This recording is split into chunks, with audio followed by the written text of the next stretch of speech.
యొక్క జననం కంటే వారి తల్లిగారైన అంజనాదేవి గురించి మనం తెలుసుకుందాము.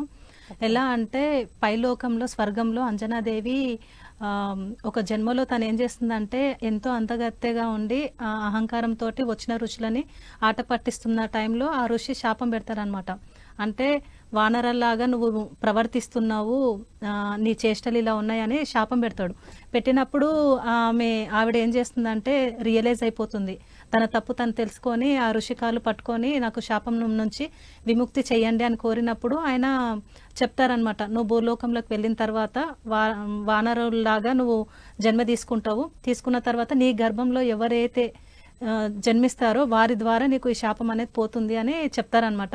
చెప్పిన తర్వాత అంజనాదేవి ఏం చేస్తుందంటే జన్మ తీసుకుంటుంది. ఒక వానర రాజు అయినా ఆయనకి కూతురుగా జన్మ తీసుకున్న తర్వాత పెద్దగా అవుతుంది. తర్వాత విద్యాబుద్ధులు అన్నీ నేర్చుకుంటుంది.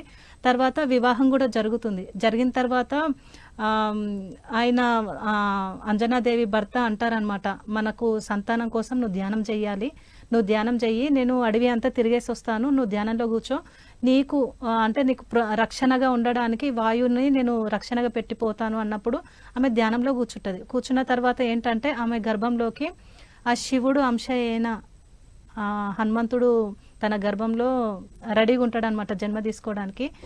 ఈ శివుడు ఎందుకు జన్మ తీసుకోవాలి అంటే అధర్మంగా వెళ్ళే దానిని ధర్మంలోకి తీసుకురావాలంటే ఆయననే ఈయన హనుమంతుడి రూపంలో జన్మ తీసుకుంటాడు. దీనికి కూడా ఒక కథ ఉంది, ఒక స్టోరీ ఉంది. గతంలో విష్ణువు సహాయం చేస్తాడు పార్వతీదేవికి, శివుడికి చేసినప్పుడు శివుడు ఏమంటాడంటే, భూమి మీద నువ్వు జన్మ తీసుకున్నప్పుడు నీకు నేను రాముడుగా నువ్వు వెళ్ళినప్పుడు నీకు తోడుగా నేను ఉండి సహాయం చేస్తాను, నీతో పాటు నేను ఉంటానని చెప్పేసి ఈ జన్మలో రాముడు భూమి మీద జన్మ తీసుకున్నప్పుడు హనుమంతుడిలాగా నా శివుడే ఆయన అంశ ద్వారా ఈ ఆంజనేయదేవి గర్భంలోకి వస్తారనమాట. తర్వాత ఎప్పుడైతే హనుమంతుడు జన్మిస్తాడో, ఆంజనేయ స్వామి జన్మ తీసుకుంటాడో పెద్దవాడు అవుతూ ఉంటాడు. అయిన తర్వాత ఏం చేస్తారంటే అడవిలో తిరుగుతున్నప్పుడు ఆయనకు ఆకలేసినప్పుడు ఆ సూర్యుని చూసినప్పుడు ఒక పండులాగా అనుకున్నాక నేను దాన్ని తినాలి అని చెప్పేసి దాన్ని పట్టుకోవడానికి ఎంతో వేగంగా వెళ్తుంటాడు. వెళ్ళే కొద్దీ అది ఇంకా దూరంగా వెళ్ళే వరకు ఇంకా వెళ్తూ ఉంటాడు. వెళ్ళినప్పుడు వాయుదేవుడు ఏంటంటే గర్వంగా, అంటే నా వల్ల జన్మించిన, అంటే ఆయన రక్షణలో ఈయన పెరిగాడు కదా, ఆ అంజనీదేవి రక్షణగా ఈయన ఉన్నాడు కదా, సంతోషం అనమాట. ఆ టైంలో ఏంటంటే కొంచెం సిచ్యువేషన్ మారుతుంది. అక్కడ ఆయన సూర్యుడిని తిందామని వెళ్ళినప్పుడు అక్కడ ఉన్న ఇంద్రుడు ఏం చేస్తాడంటే వజ్రాయుధంతో ఇక్కడ వేస్తాడనమాట. వేసినప్పుడు ఇక్కడ తగిలిన తర్వాత ఆంజనేయ స్వామి పడిపోతాడు కింద ఒక కొండ మీద.